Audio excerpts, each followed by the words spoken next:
সে অনেক দিন আগের কথা। ইরাকের বাগদাদ নগরীর শেষ প্রান্তে মরুভূমির সীমানা ঘেঁষে একটি এলাকা, নাম তার বাব আল বসরা। সেখানে বসবাস করতেন আবু আলী নামে এক ব্যবসায়ী। ব্যবসা তার খেজুরের। মরুভূমির মধ্যে বেদুইনদের যে গ্রাম, সেই গ্রাম থেকে তিনি খেজুর আনতেন গাধার পিঠে বোঝাই করে, বিক্রি করতেন বাগদাদের বাজারে। ছেলে আলী আর তার স্ত্রী আজেরাকে নিয়ে তার সুখের সংসার। কিন্তু এই সুখ বেশি দিন টিকল না। আলীর বয়স তখন 10 বছর। খুবই বুদ্ধিমান আর চটপটে ছেলে। মক্তবে সবাই তাকে খুব পছন্দ করে তার ভালো আচরণের জন্য আর পরোপকারের জন্য। বাবার সাথে আলীও মাঝে মাঝে যেত বেদুইনদের গ্রামে। দিনভর বাগান ও বাগান থেকে খেজুর সংগ্রহ করে বোঝাই করত গাধার পিঠে।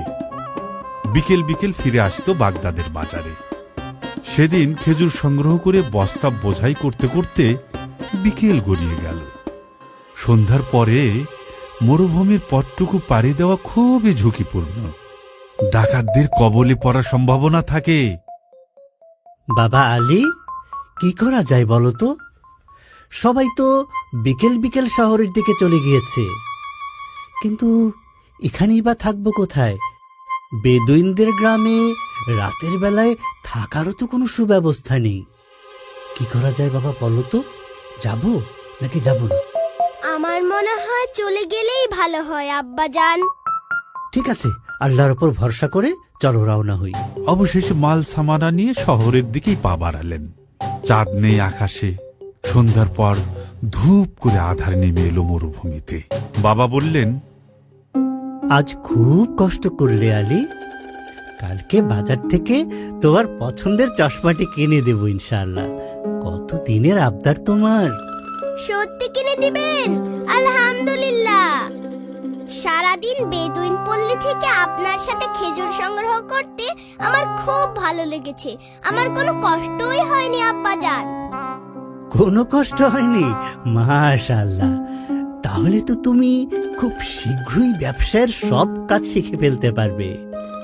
তবে লেখাপড়াটাও কিন্তু চালিয়ে যেতে হবে বৎস।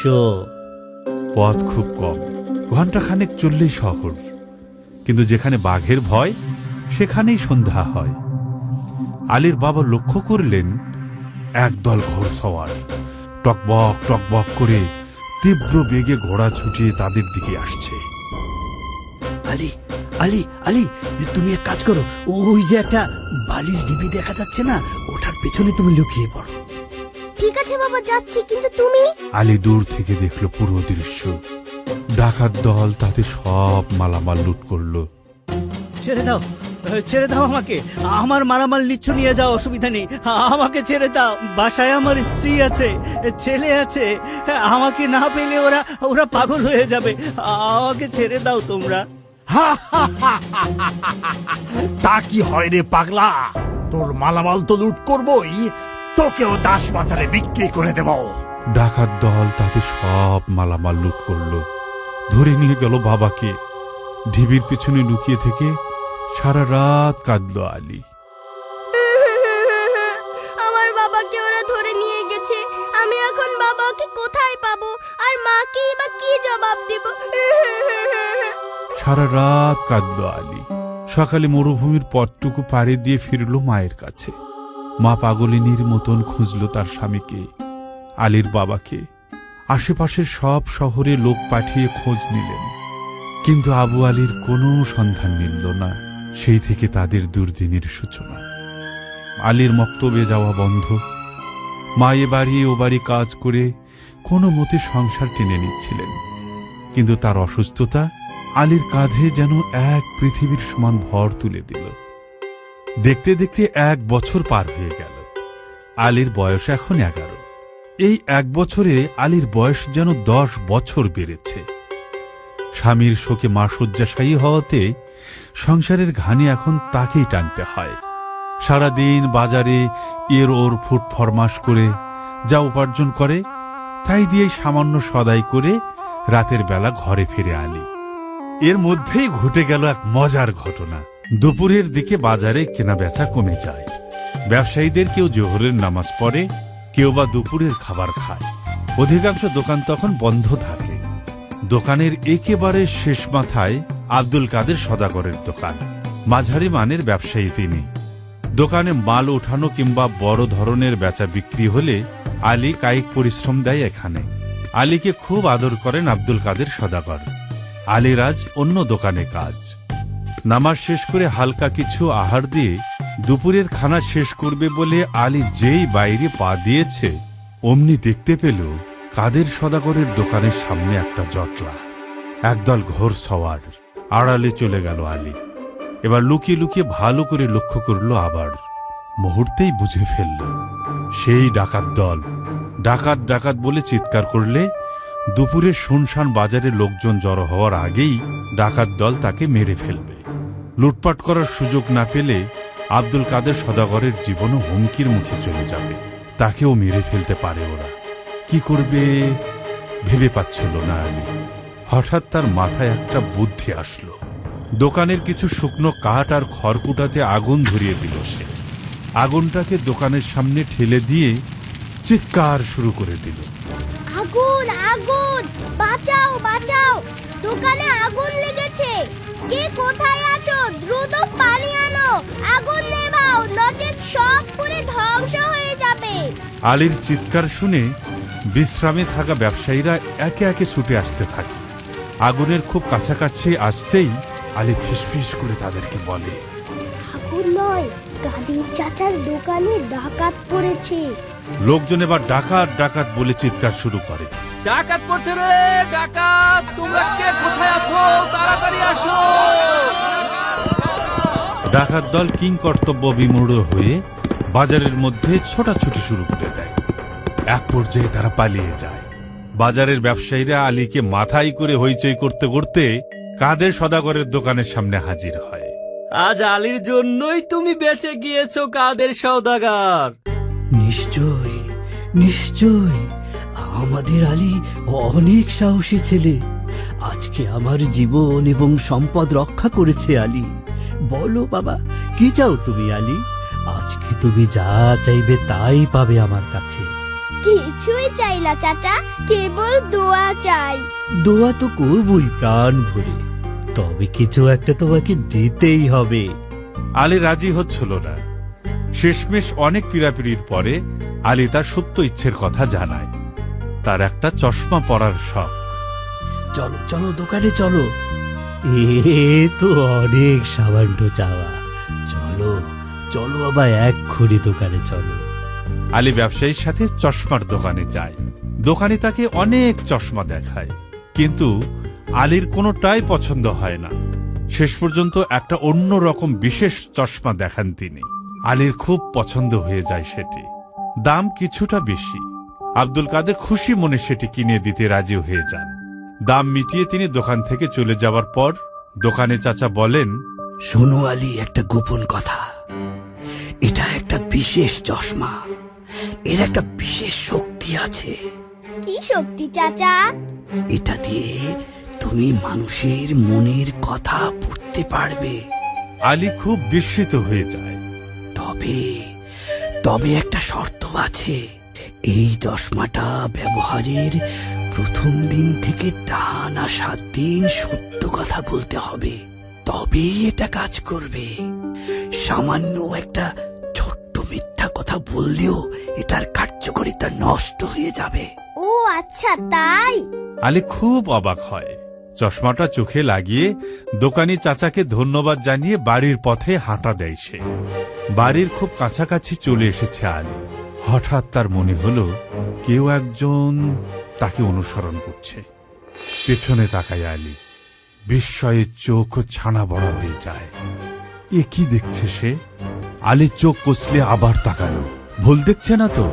না, ভুল নয়। রাস্তার ধুলো মাখা অন্ধকারে দাঁড়িয়ে আছে দুটো গাধা। একটু ভালো করে তাকাতে আলীর বুক ধক করে উঠল। এ তো সেই দুটো গাধা, তাদের দীর্ঘদিনের পালিত গাধা, যে গাধা দুটো ডাকাত দল তার বাবার সঙ্গে লুট করে নিয়ে গিয়েছিল। গাধা দুটো যেন ক্লান্ত হয়ে পড়েছে। শরীর ধুলোয় মাখামাখি, পিঠে কোনো বোঝা নেই, চুপচাপ দাঁড়িয়ে আছে রাস্তার ধারে। আলী ধীরে ধীরে এগিয়ে গেল। গাধা দুটো তাকে দেখেই হালকা শব্দ করল, হুম হুম, যেন অনেক দিনের চেনা কাউকে পেয়ে খুব খুশি হয়েছে। আলী তাদের গলায় হাত বুলিয়ে দিল। বুকের ভেতরটা কেমন কেঁপে উঠল তার। বাবার কথা মনে পড়ে গেল। তাহলে কি বাবা কাছাকাছি কোথাও আছেন? নিজের মনেই বলল আলী। কিন্তু আশেপাশে তাকিয়ে কাউকে দেখতে পেল না সে। চারিদিকে নিঝুম, শুধু সন্ধ্যার বাতাসে মরুভূমির ধুলো উঠছে। হঠাৎ তার মনে পড়ল নতুন চশমাটার কথা। আচ্ছা আচ্ছা, এটি দিয়ে কি পশু পাখির মনের কথাও পড়া যাবে? দোকানদার চাচা বলেছিলেন, এটা দিয়ে তুমি মানুষের মনের কথা পড়তে পারবে, তবে একটা শর্ত আছে। এই চশমাটা ব্যবহারের প্রথম দিন থেকে টানা 7 দিন সত্য কথা বলতে হবে, তবেই এটা কাজ করবে। আলী তবু সাবধানে চশমাটা চোখে পড়ল। চারিদিকে তাকিয়ে দেখল সবকিছু আগের মতোই লাগছে। সে একটু হতাশ হল। ঠিক তখনই রাস্তার ওপাশে একটা ছায়া নড়ে উঠল। মনে হলো একজন লোক দাঁড়িয়ে আছে ঝোপের আড়ালে, মাথায় পাগড়ি, গায়ে লম্বা চাদর। আলী ভয় পেয়ে গেল। কিন্তু হঠাৎই তার কানে যেন একটা অদ্ভুত ফিসফিস শব্দ এলো। এই ছেলেটাই তো আগুন আগুন বলে চিৎকার করেছিল। আলী চমকে উঠল। সে দ্রুত চারিদিকে তাকালো। কেউ তো কথা বলছে না। তাহলে কি সে কি সত্যিই লোকটার মনের কথা শুনতে পাচ্ছে? আলী বুঝতে পারল চশমাটা সত্যিই অসাধারণ। কিন্তু এটি তো 7 দিনের আগে কাজ করবার কথা নয়। হঠাৎই মনে হলো লোকটা অন্ধকারে মিলিয়ে গিয়েছে। আলী কিছুক্ষণ স্তব্ধ হয়ে দাঁড়িয়ে রইল। লোকটা কে? কেন সে আমাকে অনুসরণ করছে? আর সবচেয়ে বড় কথা, ডাকাতদের কাছ থেকে গাধা দুটো ফিরেই বা এলো কি করে? গাধা দুটোকে নিয়ে ধীরে ধীরে বাড়ির দিকে হাঁটতে লাগলো আলী। কিন্তু তার মনে তখন হাজারটা প্রশ্ন ঘুরপাক খাচ্ছে। সে বুঝতে পারছে আজকের এই ঘটনা তাকে খুব শীঘ্রই নিয়ে যাবে এক ভয়ঙ্কর রহস্যের কিনারে। আর সেই রহস্যের সঙ্গে জড়িয়ে আছে তার হারিয়ে যাওয়া বাবা। বাড়ির উঠোনে পৌঁছে আলী চিৎকার করে উঠল, মা মা, দেখো দেখো, কাদেরকে নিয়ে এসেছি। মা এক দৌড়ে উঠোনে এসে হারিয়ে যাওয়া গাধা দুটোকে দেখতে পেয়ে আবেগে আপ্লুত হয়ে পড়লেন। তিনি গাধাদের গলা জড়িয়ে আদর করতে করতে বললেন, তোমাদের মনিবকে কোথায় রেখে এসেছো সোনারা? হায়, আলীর বাবাকে কোথায় রেখে এসেছো? কেমন করে ফিরে এলে তোমরা? একটি বছর কোথায় ছিলে? গাধা দুটো ফ্যাল করে তাকিয়ে থাকলো। তাদের চোখ দিয়ে যেন গড়িয়ে পড়ছে আনন্দের অশ্রু। আলীদের ছোট বাড়িটি বেশ ছিমছাম। মাঝখানে বসার ঘর এবং খাবার ঘর, সামনে বারান্দা, দুপাশে দুটো শোবার ঘর। আলী বড় হয়েছে। সে এখন নিজের ঘরে আলাদা শোয়। রাতের খাবার খেয়ে মায়ের সঙ্গে খানিক গল্প করে পুরনো আস্তাবলে গাধা দুটোকে বেঁধে হালকা কিছু দানা পানি দিয়ে সে শুয়ে পড়ল। গভীর রাতে গাধা দুটোর চিৎকারে আলীর ঘুম ভেঙে গেল। সিটকিনি খুলে দেখল বাইরে ঘুটঘুটে অন্ধকার। একটা লণ্ঠন নিয়ে আস্তাবলে গিয়ে গাধা দুটোর গায়ে হাত বোলাতেই তাদের চিৎকার চেঁচামেচি থেমে গেল। আলী তার ঘরে ফিরতে যাবে, হঠাৎ পেছন থেকে কে যেন তাকে চাপটে ধরল। ফু দিয়ে নিভিয়ে ফেলল বাতিটি। পেছন থেকে কেউ একজন আলীর মুখ চেপে ধরল। আলী কোনো শব্দ করতে পারছে না। টানতে টানতে অদৃশ্য শক্তিটি আলীকে নিয়ে তার ঘরে ঢুকল, বন্ধ করে দিল দরজা। আলী ভীষণ ভয় পেয়ে গেছে। এদিক ওদিক করে ছুটবার চেষ্টা করছে শক্ত বেষ্টনী থেকে, কিন্তু এক চুলও নড়তে পারছে না, চিৎকারও করতে পারছে না। একটু শান্ত হও, চিৎকার করো না, আমাকে সাহায্য করো, তোমার কোনো ক্ষতি করব না আমি। অদৃশ্য শক্তিটি আস্তে আস্তে শিথিল করলো তার হাতের বাঁধন। এক ঝটকায় ঘুরে দাঁড়ালো আলী। কি আপনি? কি চান আমার কাছে? আজ দুপুরে বাজারে যে ডাকাত দল এসেছিল, আমি তাদের একজন। আমাকে রেখে দলের বাকি সবাই হাওয়া হয়ে গেছে। আগুন আগুন বলে তো তুই চিৎকার করেছিলে, তাই না? ডাকাত দলকে ধরিয়ে দেবার চেষ্টা করেছিলে। আলী মাথা নাড়ে, অকপটে স্বীকার করে সে কথা। কেননা মিথ্যা কথা বললে চশমার গুণাগুণ নষ্ট হয়ে যাবে। চাইলে তোমাকে আমি মেরেও ফেলতে পারি, কিন্তু মারব না। কেননা আমাকেও বাঁচতে হবে, আর সেজন্য আমি তোমার সাহায্য চাই। আমি কিভাবে আপনাকে সাহায্য করতে পারি? এই শহরটা খুব ছোট, সবাই সবাইকে চেনে। দুপুরের ডাকাতির ঘটনার পরে যদি অপরিচিত একজন মানুষকে শহরের মধ্যে কেউ দেখে ফেলে, তাকে পাকড়াও করবে, মেরেও ফেলতে পারে। তাই আমাকে কিছুদিন এই ঘরে তোমার কাছে লুকিয়ে রাখতে হবে। কি ভাবছো? ভাবছি আমার বাবার কথা। আমার বাবাকেও তো আপনারা ধরে নিয়ে গেছে। কোথায় আছে আমার বাবা? তোমার বাবাকে তো আমি চিনি না, এটা কতদিন আগের ঘটনা। 1 বছর। তাহলে চিনব না। আমি এসেছি 6 মাস হলো। আমি ইচ্ছে করে এই পথে আসিনি। কিভাবে এসেছেন? সে অনেক বড় ইতিহাস। এই শহর থেকে বের হয়ে আপনি কোথায় যাবেন? ডাকাত দলেই ফিরে যাব। কেন? এখন তো আপনি মুক্ত, ইচ্ছে করলেই অন্য জায়গায় চলে যেতে পারেন। যাচ্ছেন না কেন? সরদারের সাথে কিছু হিসেব নিকেশ বাকি আছে। আমার ভীষণ খিদে পেয়েছে। সকাল থেকে পেটে কোনো দানা পানি পড়েনি। ঘরে কি কোনো আহার আছে খোকা? কিছু শুকনো খাবার থাকতে পারে। আনতে পারো, তবে সাবধান, কোনো ধরনের চালাকি করার চেষ্টা করবে না। আলী দরজা খোলা মাত্র ভূত দেখার মতন চমকে ওঠে। তার মা দাঁড়িয়ে আছে দরজায়। আলীর বুক ধরফর করছে। ভেতরে ডাকাত, বাইরে মা। মা আবারও বললেন, কি হয়েছে বাবা? কার সঙ্গে কথা বলছিলে এত রাতে? আলী তাড়াতাড়ি নিজেকে সামলে নিল। সে এক পা এগিয়ে ঘরের দরজা আড়াল করে মায়ের সামনে দাঁড়ালো, যাতে ঘরের ভেতরটা মা দেখতে না পান। মা, চলুন আপনার ঘরে। আপনার সঙ্গে একটা বিষয়ে কথা বলতে হবে, খুব জরুরি। মা অবাক হলেন, কিন্তু কিছু না বলে আলীকে নিয়ে তার ঘরের দিকে পা বাড়ালেন। মায়ের ঘরে ঢুকে দরজা লাগিয়ে আলী ফিসফিস করে সব বলল তার মাকে। তার ঘরে একজন পুরুষ মানুষ রয়েছে, একজন পূর্ণবয়স্ক পুরুষ মানুষ। গতকাল বাজারে যে ডাকাত দল এসেছিল, লোকটা সেই ডাকাত দলের একজন সদস্য। সব শুনে মায়ের মুখ ফ্যাকাশে হয়ে গেল। ডাকাত আমাদের ঘরে? কি বলছো তুমি আলী, পাগলের মতন?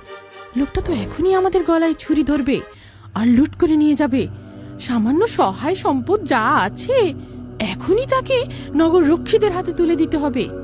চলো দ্রুত বের হয়ে যাই। আলী শান্ত গলায় বলল, থামুন আম্মা যান, অস্থির হবেন না। আমি জানি এটা অত্যন্ত বিপজ্জনক, কিন্তু মা, এই লোকটা বলেছে সে বাবার খোঁজ খবর দিতে পারবে। আর তাছাড়া সে যদি কোনোভাবে জানতে পারে আমরা তাকে নগর রক্ষীদের হাতে তুলে দেব, তাহলে সে আমাদের দুজনকেই খুন করে এখান থেকে পালিয়ে যাবে। গভীর চিন্তায় মা চুপ করে রইলেন। আলী আবার বলল, আর একটা কথা মা, কাল তাকে ঘরে একা রেখে গাধা দুটো নিয়ে আমাকে বাইরে যেতে হবে। আপনি যে সবকিছু জেনে গেছেন তা যেন কোনোভাবেই সে বুঝতে না পারে, এবং একজন সাধারণ মেহমানের মতনই তার সাথে আচরণ করবেন। গাধা দুটোকে কেন সঙ্গে নেবে বাবা? আমি ভাবছি মালামাল পরিবহনে এ দুটোকে কাজে লাগাবো।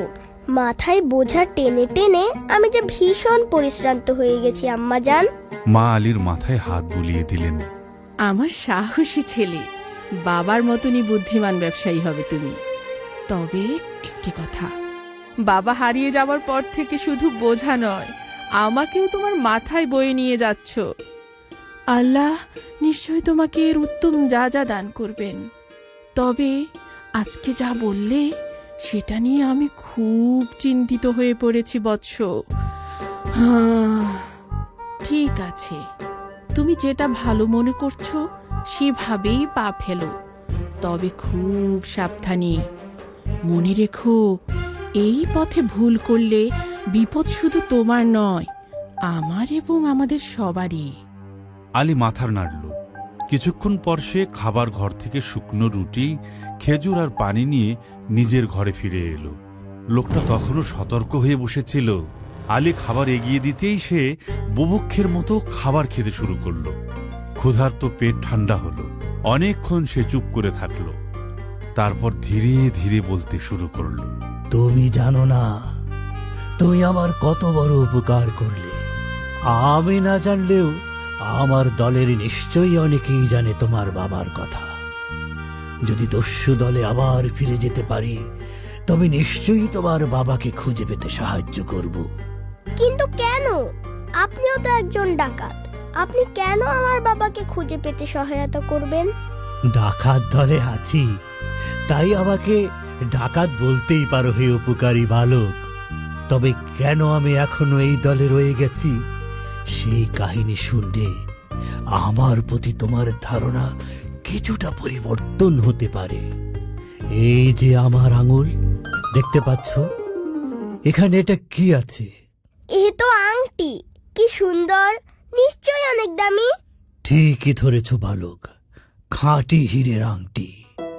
অবশ্য দস্যু সর্দার জানে এটি একটি নকল হীরের আংটি, না হলে কবে এটি কেড়ে নিতেন? এই আংটি আমাকে এখনো পর্যন্ত ডাকাত দলের সদস্য হয়ে তাদের সাথে দস্যুপনা করতে বাধ্য করছে। কি বলছেন জনাব?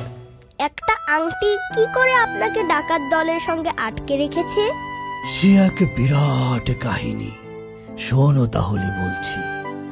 এই শহর থেকে অনেক দূরে, প্রায় 300 মাইল দূরে আমাদের প্রাচীন বসরা নগরী।